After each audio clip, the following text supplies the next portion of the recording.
Today, we are at Miami Country Day School speaking with Phil Cahill, Director of Instructional Technology. I asked Phil to tell us a little bit about how he came to be an instructional technologist. Here's what Phil had to say. My experience in the corporate world was in IT. And so what I came to teach was technology.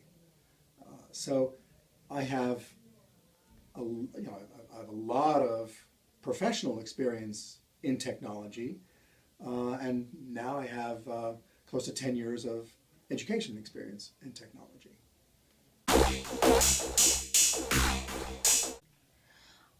What preparation do you have coming into education and specifically technology in education? Well, I do have life experience in technology, but my degree was in education was also focusing on technology and science education.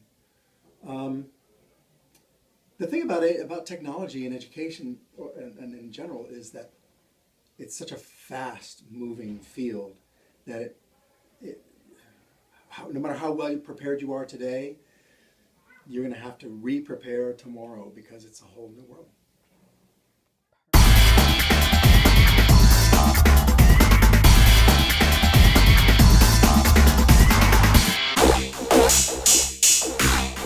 I really have a strong opinion about this. All right, Phil, tell us how has your education provided sufficient preparation for the job?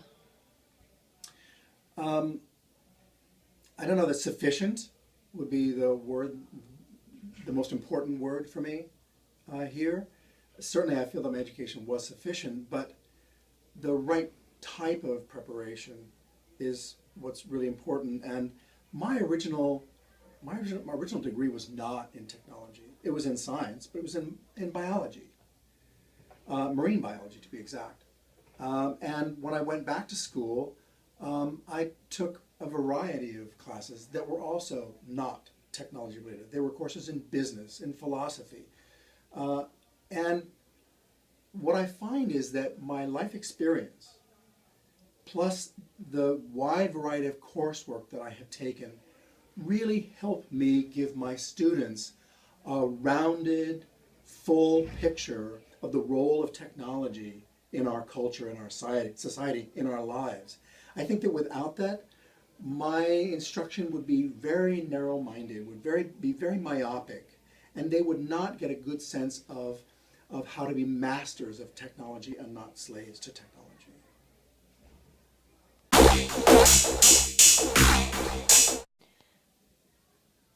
Phil, how would you describe your current role and job duties?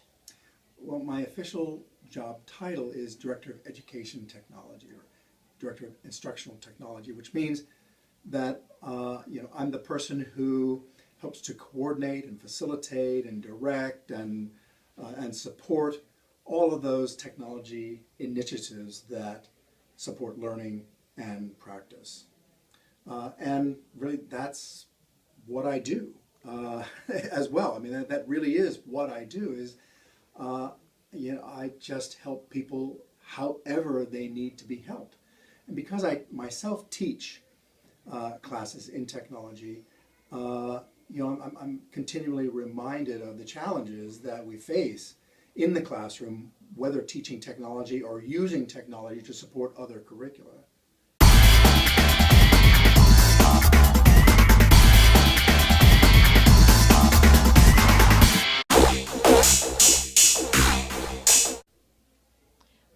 Phil, what would you say your contributions to the field of instructional technology and/or distance education are? Well, I have served on an advisory board at a local university, and I have presented at several different conferences, FCIS and FETC, sorry, on various technology subjects.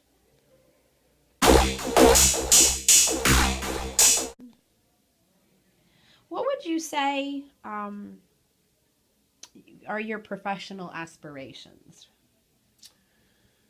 Well, of course, to be very good at what I do, to excel at what I do. But, you know, as an educator, I'm always thinking about what my students are going to do and how they are going to excel in their lives. And my aspirations really are that sometime in the future I will be able to have contact with former students who will tell me that I somehow helped them in their path to becoming who they are.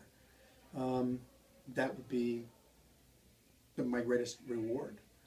And and somewhat, locally, professionally, I want to see my school be recognized as a leader in the field of technology and education. I think we're well on our way in that direction.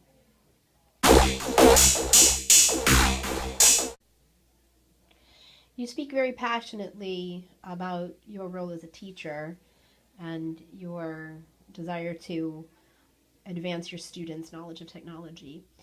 And it's interesting because you've underplayed your role as director of instructional technology. Your aspirations are more student-centered than professionally centered, and that speaks a lot of your character as an educator. As a director of technology, instructional technology at a K-12 institution, what do you find most rewarding or challenging about working with the teachers and the educational program within the school? Most rewarding about working with my colleagues?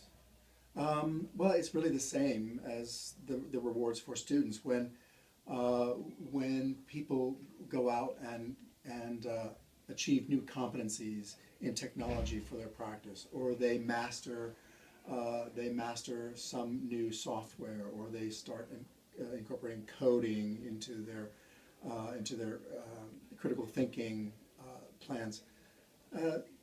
This is all good for me. The irony about my position, I feel, is that because it is so much a support position, in that I am facilitating others' success, is that I'm continually trying to put myself out of a job. My ultimate goal is to have every faculty member at my institution to have all of the technology competency that they need for their practice. And if they do, then there won't be much left for me to do. Well, no, because in your words, technology is always advancing and we'll need you to steer us in the right direction. Well, Mr. Cahill, thank you so much for taking a few moments out of your very busy day to speak with me.